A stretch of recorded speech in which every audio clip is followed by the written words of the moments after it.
Alors, nous allons passer au message numéro 3. Solène et Antoine. Alors, ce sont des jeunes, voilà. Solène et Antoine. Solène a 23 ans et Antoine 26. Ce sont des préparateurs, je viens de finir leurs études depuis un petit moment, préparateurs en pharmacie tous les deux. Ce sont des amis, hein, ne sont pas en couple. Alors, Solène et Antoine, je sais que vous me regardez puisque vous m'avez fait un petit message en soirée pour me demander à quelle heure ma vidéo, quand ma vidéo va sortir. Elle sortira demain, les amis. B, c'est pas très bien, Solène et Antoine, hein. J'ai envie de vous mettre la fessée. Pourquoi? Parce que vous me dites dans votre message, Catherine, nous sommes allés en vacances en juillet, donc là, début juillet, a priori, début juillet, nous sommes fin mi-août, et vous vous êtes amusés, donc vous étiez en soirée, a priori vous avez, si j'ai bien compris, vous étiez un groupe d'amis, et puis vous avez loué une maison, petite maison, et puis vous avez fait des bêtises. Vous avez utilisé une planche Ouija. Bon, d'après ce que j'ai pu comprendre, c'est un de vos amis, un de vos potes qui l'a embarqué. Et puis c'était un peu prémédité et a priori, il a un peu l'habitude de faire ce genre de pratique, hein. Vous allez me le passer au téléphone, hein, et je vais le discuter, cet ami. Et puis vous avez fait donc votre séance de Ouija, en groupe comme ça, vous étiez, j'ai noté, vous étiez à 7. Bon. Et depuis alors, séance se passe, vous avez, pris, une petite bouffée d'adrénaline là, ce soir-là. Heu, vous avez fait l'expérience, j'espère que vous êtes honnête avec moi, vous avez fait l'expérience a priori qu'une fois, qui a duré quand même plus d'une heure. Cette séance a duré plus d'une heure. Ça n'a pas été dramatique lors de la séance, vous avez, fait, ce qu'il faut faire, c'est-à-dire bonjour en ouvrant la séance, au revoir pardon, en fermant la séance, c'est bien, c'est ce qu'il faut faire. Bon, le mieux, c'est de ne rien faire du tout, mais il faut toujours dire au revoir à l'esprit qui dirige cette séance. Vous êtes rentrés de vacances depuis, plus d'un mois maintenant. Vous continuez à voir, vos amis, hein, ou par SMS ou par téléphone et cetera. Vous avez posé, vous, Solène, la question à vos autres amis, pour savoir comment ils allaient depuis, cette séance, et tous vous ont répondu que ça allait, que c'était, voilà, ils n'étaient pas a priori à leur premier coup d'essai. Vous, oui, a priori. Et puis, non, c'est, à la limite, c'est limite s'il ne vous pose pas la question: «Bah, Solène, pourquoi me poses-tu cette question? Ça va, tout va bien pour nous». Mais vous, Solène, ça ne va pas trop. Vous me dites que depuis que vous avez fait cette séance, vous souffrez d'insomnie et de cauchemars. Alors, il y a plusieurs possibilités. Ou, Solène, vous êtes très sensible, et puis avant de faire cette séance de Ouija, vous étiez, dans une, position un peu négative. C'est-à-dire que vous m'avez pas trop donné de détails, peut-être, par timidité, ou, peut-être que vous êtes gênée de me dire, mais il faut absolument pas être gêné de tout m'expliquer. Je suis là pour vous aider, pour vous entendre. Si vos 6 autres potes, enfin il y avait des garçons et des filles, vous êtes la septième, sont un petit peu habitués à ce genre de pratique. Ils sont préparés quelque part, psychologiquement, voilà. Ils vont mettre les pieds dans le plat, ils vont un peu diriger et puis voilà, ils font ça comme ils peuvent faire une partie de poker, à la limite. Vous, je suis persuadée, que vous n'étiez pas très d'accord pour faire cette séance. Il faut bien savoir que lorsqu'on fait une séance de spiritisme ou une séance, Ouija, l'esprit qui va diriger la séance, parce que je l'explique souvent dans mes vidéos et notamment dans ma dernière rubrique, heu, vous êtes en séance de Ouija, vous n'allez pas communiquer avec un défunt.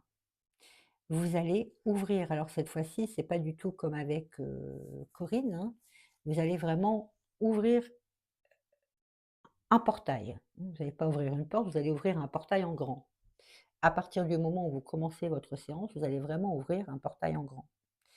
De l'autre côté, c'est pas un défunt, hein, que vous allez, avoir, c'est un esprit. Heu, je l'explique souvent, si c'est un esprit qui n'est pas enfin qui est assez stable et qui est un peu du bas astral, il va rester stable et pas trop agressif. Si par contre et malheureusement vous retombez sur un esprit du haut astral qui a un pouvoir exceptionnel, là, il va être pas stable du tout et très agressif. C'est pour ça qu'il y a certaines séances de spiritisme ou certaines séances de Ouija qui se terminent très mal. Par exemple, par, les jets de la planche ou de la goutte, ou des portes qui claquent, des bougies qui s'éteignent. Enfin, et ce n'est pas que dans les films, hein. Là, on tombe vraiment sur un esprit qui est un frappeur et malheureusement, ça peut être très embêtant. Heu et donc l'esprit, sur lequel vous allez retomber, lors de la séance, tout au moins au début de la séance, c'est très magnétique, hein. C'est-à-dire que dès que la séance démarre, c'est tout de suite. C'est comme un aimant, vous allez hop, vous allez attirer, c'est la foudre, hein. Vous allez vraiment attirer cet esprit qui va venir au-dessus. Voilà. Il va regarder un petit peu cette séance, comment elle démarre, avec qui elle démarre et puis cet esprit va analyser qui vous êtes vraiment. Il va analyser, qui dirige la séance parce qu'il y a toujours un dominant dans une séance de spiritisme ou de Ouija. Il y a toujours un chef de bande, celui qui sait faire, celui qui dirige, celui qui n'a pas peur, celui qui voilà, qui sent un petit peu, voilà, c'est moi le dirigeant. Heu, l'esprit va le mettre de côté. Puis il va continuer à analyser. Généralement, on ne fait pas une séance de Ouija tout seul, hein, on est minimum 3, 4, 5, parfois 6, 7, là, pour vous. Donc hop, il va vraiment analyser tous les personnages un à un et il va repérer essentiellement et quelque part, s'agglutiner à celui ou à celle qui est la personne la plus sensible. Quand je dis la plus sensible, c'est celle qui a le plus peur. Les entités se nourrissent essentiellement de votre peur. Plus vous avez peur, plus l'entité va se manifester et plus elle va venir vers vous. Donc si dans un premier temps, vous n'aviez pas envie de faire cette séance: «Oh bah non, moi j'ai pas envie, ça me fait peur, non, non les copains, vous faites la séance, moi je vais aller lire ou regarder un film, j'ai pas envie». Et «Si, si, vas-y, viens Solène, viens, si, si, allez, tu vas voir, c'est rigolo, enfin c'est rigolo, viens, tu n'en as jamais fait, allez, on voilà, tu vas t'initier, ça va être sympa». Vous l'avez fait vraiment à contrecœur cette séance. Et quand on fait quelque chose à contre-cœur, on ne sait pas où on va, on ne sait pas où on se dirige et puis quelque part, il y a cette inquiétude de l'inconnu, le monde de l'invisible. Donc vous avez mis les pieds quelque part sans savoir, où vous alliez et vous avez été repéré par cet esprit qui a dirigé cette séance. C'était vous la plus sensible, la plus craintive, la plus angoissée et vous avez attiré cet esprit vers vous. Le fait d'avoir dit au revoir, si le dirigeant de cette séance a dit au revoir, c'est très bien. Ça veut dire que l'esprit, il va prendre des distances, la porte se referme tout doucement et vous pouvez, remballer votre matériel, de Ouija et puis, voilà, ça peut généralement, ça se passe bien quand c'est fait dans, dans ce protocole. Heu, le fait que vous fassiez des insomnies, vous m'avez expliqué sur les messages que l'on a échangés ces derniers jours. Vous m'avez dit: «Catherine, j'ai peur, que l'esprit soit là, que l'esprit, ait pu me suivre», alors faut pas regarder de films comme ça, Solène, c'est non. Un esprit, faut ça arrive, hein, c'est déjà arrivé, enfin ce que moi j'appelle un esprit sur le dos. C'est déjà arrivé que oui, un esprit, j'en ai fait d'ailleurs une vidéo, un esprit peut s'agripper, c'est une image, hein, s'agripper à quelqu'un et suivre, cette personne à son domicile. Bon, d'après ce que vous avez pu me dire, non. Ce qu'il se passe encore une fois, c'est le mental, paranormal mental, c'est psychologique. Vous êtes restés, même si la séance est terminée et que tout le monde a dit au revoir et puis que voilà, vous avez continué vos quelques jours de vacances et puis vous n'avez plus rien fait ensuite, c'est resté un petit peu dans votre inconscient. Vous savez consciemment que vous avez fait quelque chose qu'il ne fallait pas. A priori, vous connaissez les dangers de cette séance, donc vous avez envoyé en interne l'information, les informations à votre cerveau, à votre inconscient. Consciemment, vous n'allez pas, reconnaître que vous avez fait des bêtises parce que c'est une bêtise, il ne faut pas faire ce genre de pratique. Donc consciemment, j'ai rien fait, c'est pas moi, mais enfin, dans votre inconsciemment, vous avez j'ai un peu chaud, je suis un peu fatiguée. Inconsciemment, vous avez, vous vous dites, «J'aurais peut-être pas dû». Donc le fait que vous puissiez mal dormir depuis ce retour de vacances, c'est parce que ça travaille, tout simplement. Vous êtes dans une période, dans une phase de culpabilité. Vous culpabilisez, en fait. Moi, je vais rajouter une couche, forcément, puisque je vous dis que c'est pas bien et qu'il n'aurait jamais fallu faire cette séance. Donc vous allez être, vous sentir coupable encore plus et c'est pas du tout, ce que je veux. Donc, oui, je ne suis pas contente que vous ayez fait cette séance, c'est pas bien du tout, mais je vais vous rassurer, c'est vraiment d'ordre psychologique. Si vous dormez mal et si vous avez des insomnies, c'est d'ordre psychologique, c'est le mental. Ne vous inquiétez pas. Si vous aviez eu des manifestations, par exemple, au cœur de la nuit, à des heures particulières, entre 23h30 et 3h30 du matin, si vous aviez eu des manifestations comme des bruits dans votre chambre, ou une sensation de présence, ou la température qui baisse un petit peu, surtout en cette période, on voit vraiment la différence. Là, ce serait inquiétant. Mais attention, Solène, pardon, attention, c'est pas le fait que je vous dise cela, présence, température qui baisse, des bruits, il faut absolument pas prendre ces informations, venir les ranger avec les autres dans votre, dans votre mental et commencer à développer cette paranoïa, hein. Surtout, faut pas faire ça. Restez bien cartésienne, bien les pieds sur terre. Je ressens à travers nos messages, qui est un petit peu particulier celui-ci parce que c'est quelque chose qui me tient beaucoup à cœur, toutes ces séances. Même à travers le message et le fait de vous lire, je peux ressentir des énergies positives. Donc rassurez-vous, vous n'avez absolument rien à craindre. Ça va s'estomper avec le temps. Le fait que je vous donne cette information à travers cette réponse, vous allez, ça va vous aider.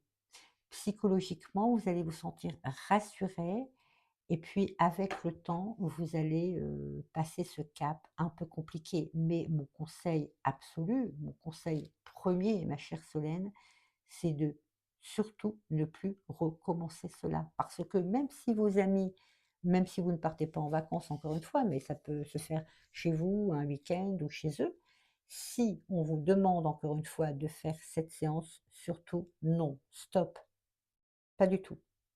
Parce que c'est quelque part, un avertissement.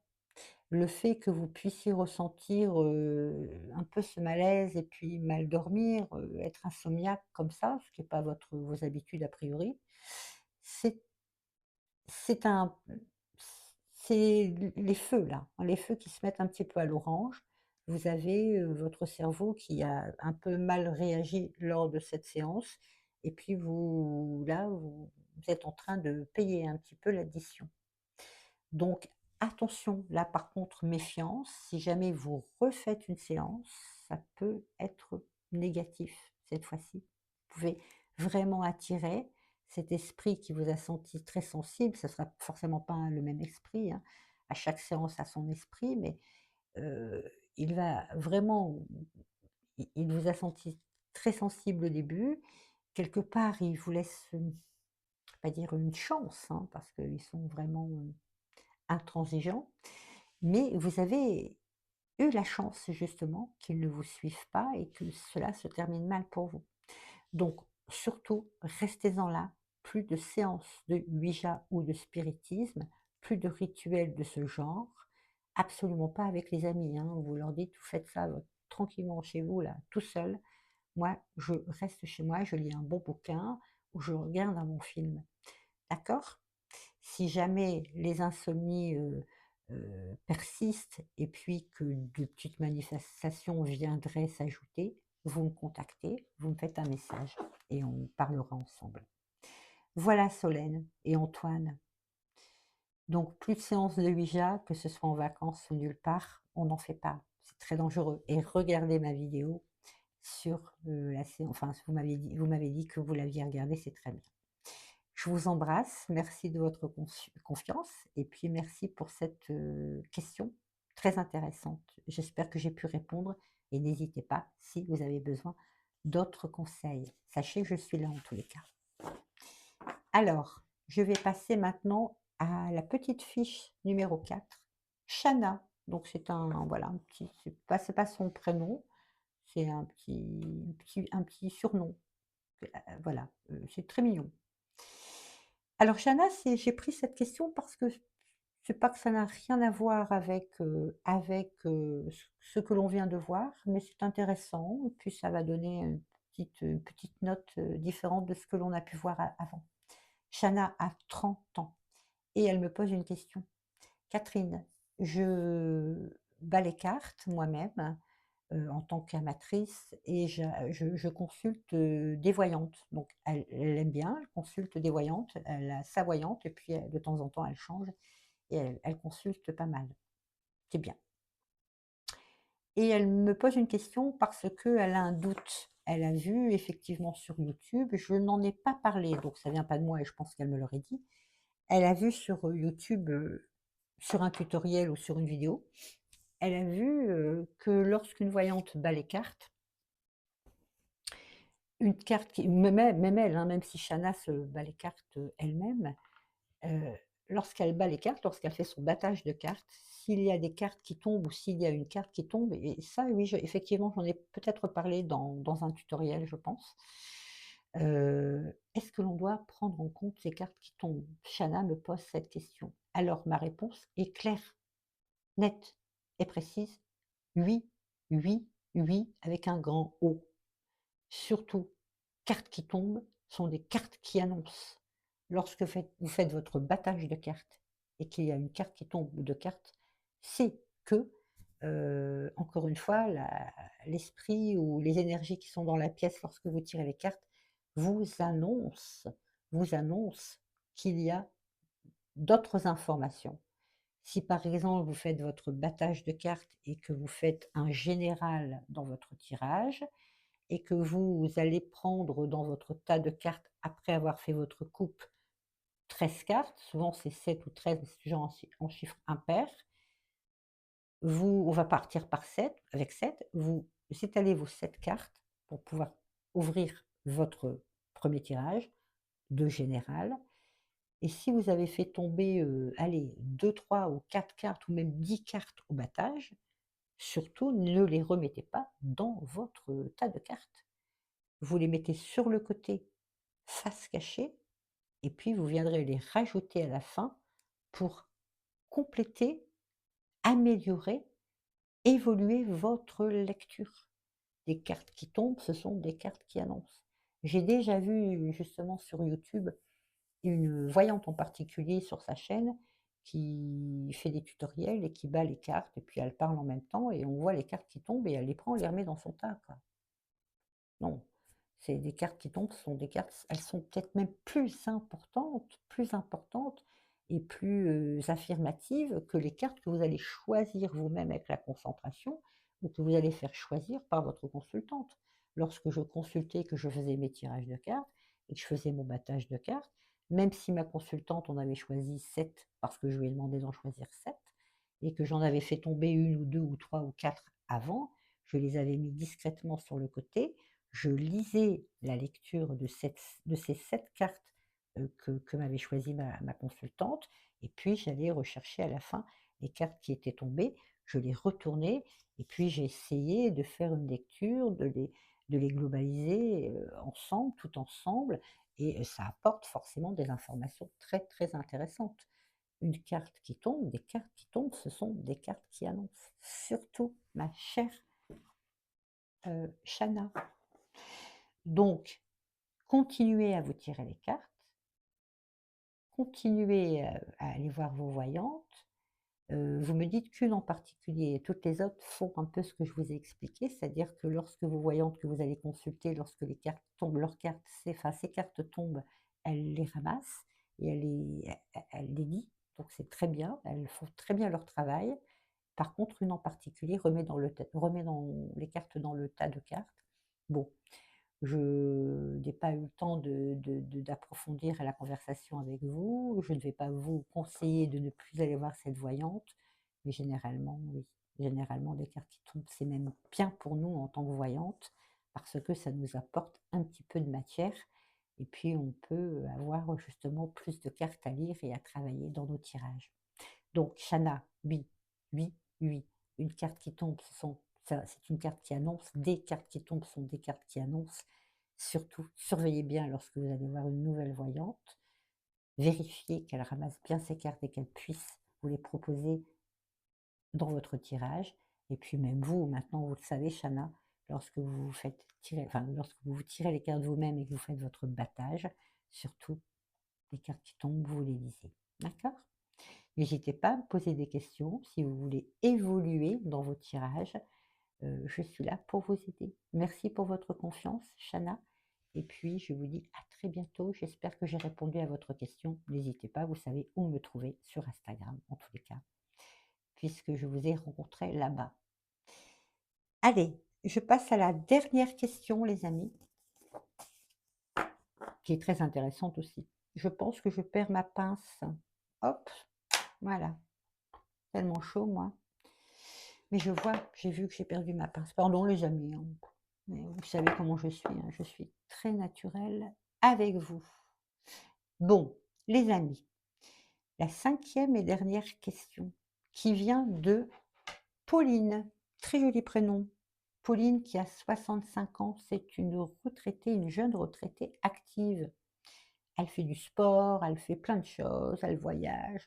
C'est très bien Pauline, il faut garder la forme. Ma chère Pauline, elle me pose la question. Elle a un don pour la voyance également, et elle, s'est installée, récemment. Elle ne me l'a pas dit, mais on a communiqué, mais ça fait quelques mois, je crois.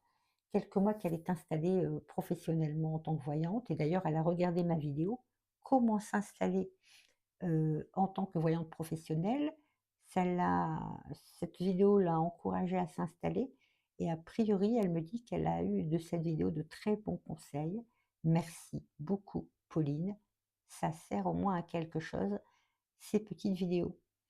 Alors, Pauline me dit qu'elle s'est donc installée, elle a fait sa déco, elle a fait toutes les démarches administratives pour pouvoir s'installer, correctement, en toute légalité et puis, elle a fait sa publicité et lorsqu'elle a reçu son premier rendez-vous, donc par téléphone ou par email, hein, je pense, hein, eh bien, elle l'a annulé, quasiment à la dernière minute, parce qu'elle a eu peur de cette première consultation. Elle était tout à fait perturbée. Je ne sais pas si elle a expliqué à sa consultante, à sa toute première consultante, qu'elle était vraiment pas prête. Mais Pauline, je vous ai un peu rassurée déjà sur nos messages, sur nos échanges, mais vraiment Pauline, ne vous inquiétez pas.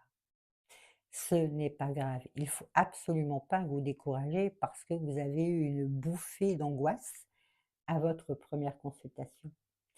Êtes-vous prête pour tirer les cartes?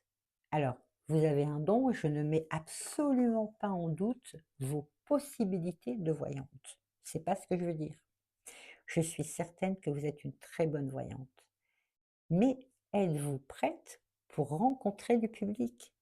On peut être une super voyante, se tirer les cartes soi-même, même si on n'est pas objectif, hein, quand on se tire les cartes, ça faut le savoir, ou on peut tirer les cartes à son entourage, à ses amis, à ses proches, à sa famille, à sa meilleure copine, à ses collègues, et puis on a l'impression que voilà, et ça donne envie même de s'installer à son compte parce qu'on se dit: «Tiens, si je tire les cartes de façon très positive et si j'ai des résultats avec, toutes mes amies, toutes mes collègues, ça fait 5, 6 ans que je fais ça et j'ai de très, très bons résultats, des très beaux retours, pourquoi je ne le ferais pas, joindre l'utile à l'agréable, devenir professionnel, avoir un salaire et puis être bien, dans ma profession.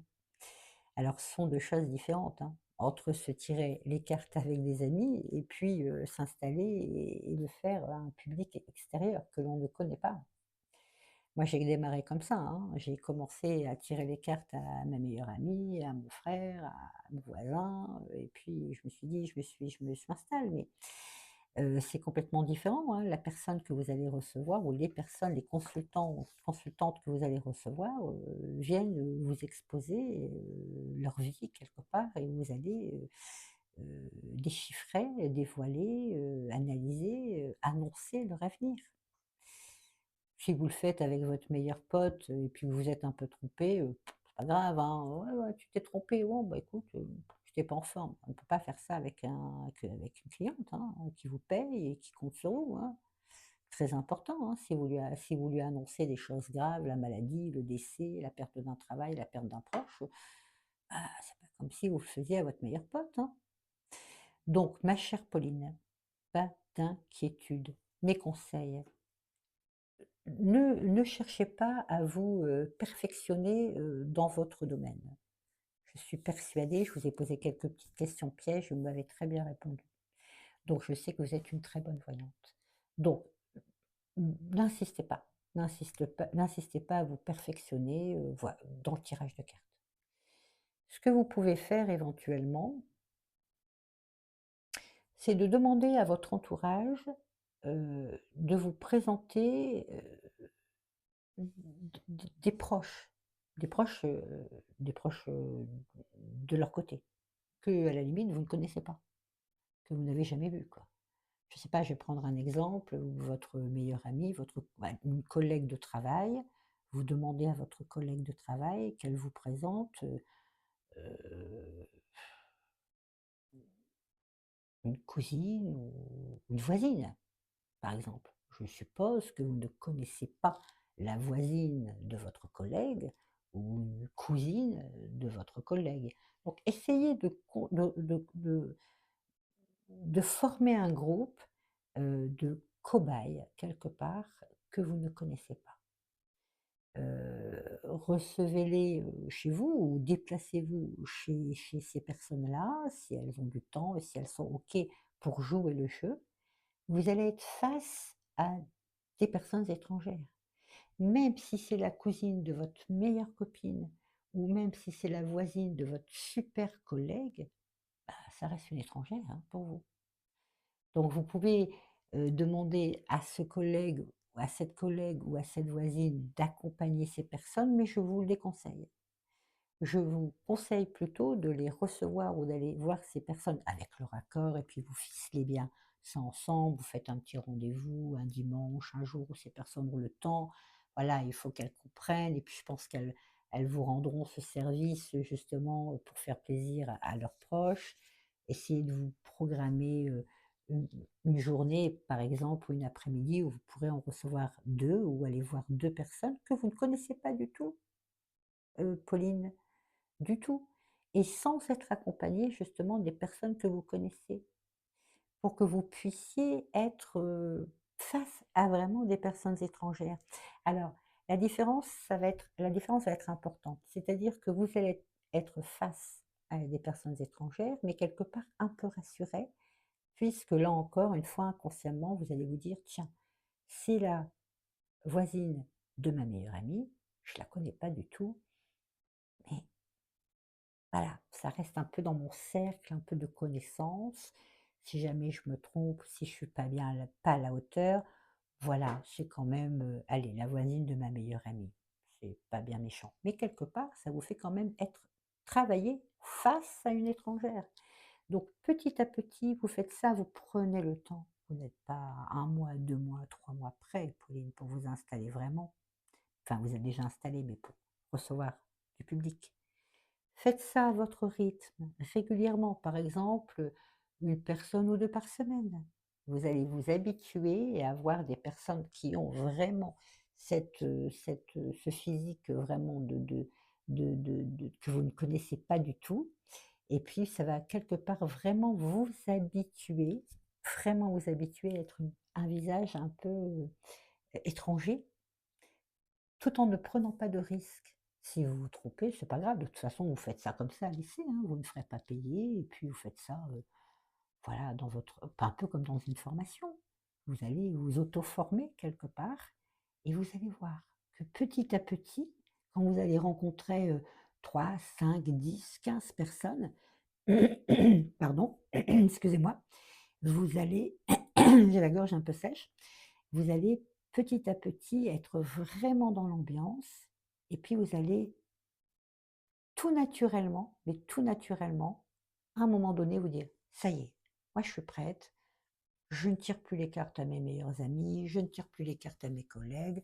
J'ai rencontré un peu de de leur entourage, je ne les connaissais pas, ça s'est très bien passé.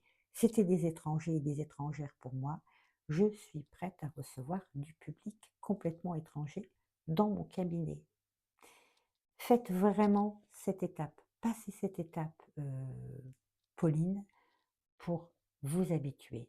Ne passez pas de vos tirages de cartes entre potes, entre copines, à carrément la plaque sur votre façade, téléphone, prise de rendez-vous très sérieuse et d'avoir une personne complètement étrangère devant vous, vos cartes, et vous allez lui annoncer, ben, son avenir, quoi. Donc démarrez avec des gens neutres, que vous ne connaissez pas, mais qui quelque part sont un petit peu rattachés à des personnes que vous connaissez.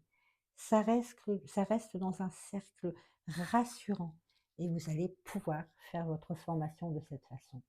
Faites pas ça pendant un an, hein. Faites ça, je sais pas moi, un peu là à la rentrée, pendant aller jusqu'aux périodes de fête, par exemple. Vous pourrez vraiment recevoir votre public bien là, vous, allez, en début d'année, par exemple. Commencez comme ça, Pauline. Vraiment, tenez-moi au courant de l'évolution, de savoir si vraiment vous avez un peu perdu de cette timidité. Suivez mes conseils, moi c'est ce que j'ai fait et ça m'a beaucoup aidé. S'il y a un souci, si vous avez besoin de questions, etc., n'hésitez pas, je suis là. On se fait des petits messages privés et je répondrai à vos questions. Merci Pauline, courage, tout va très bien se passer, vous êtes une super voyante, j'en suis certaine. Tout va très bien se passer et tenez-moi au courant. Merci pour votre confiance, votre fidélité sur Instagram, pardon. Et puis, bonne chance. Si j'ai plus de nouvelles pour vous, je vous souhaite bonne chance pour votre nouvelle profession qui, vous verrez, va être magnifique. Voilà les amis, bah, écoutez, j'ai répondu 5 questions, ça a pris du temps, mais vous me connaissez, j'aime bien expliquer, j'aime bien entrer dans le détail. C'est pour ça que je voulais prendre 5 questions. Je vais continuer cette rubrique, foire aux questions, FAQ, sur, ma chaîne. J'aime bien et puis, ça voilà. Autant vous en faire profiter, vous qui êtes, les spectateurs de YouTube, plutôt que de répondre, sur mon Instagram comme ça. C'est bien, mais j'aime bien partager, faire profiter un petit peu toute ma communauté et mon public. Les amis, je vous souhaite une bonne nuit parce qu'il est 1h20 du matin. Je travaille toujours la nuit, même si en ce moment je suis un petit peu fatiguée les amis, ça doit se voir je pense. Je dois avoir une mine terrible, mais bon, on s'en fiche, on est naturel, on partage. Puis j'ai mon éclairage qui est pas parfait là, je sais pas ce que j'ai fait, mais enfin en tout cas je l'ai mal fait. Je vous fais plein de gros bisous les amis. J'espère que cette petite vidéo, enfin cette grande vidéo vous a plu. Je vous fais plein de bisous et puis, portez-vous bien. Bonne rentrée si vous avez repris le boulot les amis. Bonnes vacances encore pour ceux qui restent un petit peu les pieds dans l'eau. Moi je vais bientôt encore quelques jours et puis je je serai en vacances également. Je vous fais plein de gros bisous. Vous pouvez me retrouver sur Instagram avec, quelque chose de différent où je vous présente des cuisines, enfin des petites recettes, tout ça. Bon, je ne suis pas professionnelle en la matière, hein. Mon domaine, c'est plus le paranormal. Mais j'aime bien de temps en temps vous présenter un petit peu les coulisses de Catherine, agent de l'invisible, et puis de partager un petit peu, voilà, mon côté spontané, naturel, de tous les jours. Les amis, je vous fais des gros, gros bisous. Portez-vous bien, laissez-moi vos commentaires et puis n'oubliez pas de vous abonner les amis, hein. Mais les commentaires surtout, ça me ferait plaisir. J'embrasse Pauline, Betty, Corinne, Solène, pas bien Solène, Chana, je vous embrasse tous, je vous dis merci et puis dans une pas tout de suite, mais au retour de mes vacances en septembre, mi-septembre, je continuerai avec d'autres questions que je suis en train de répertorier sur Instagram. Je vous fais des gros bisous, je vous embrasse, je me rapproche parce que je n'ai plus la petite chose là, de rien ne va. Mais bon, on partage, c'est parfait. Des gros bisous les amis et puis portez-vous bien, à très bientôt. Bonne nuit.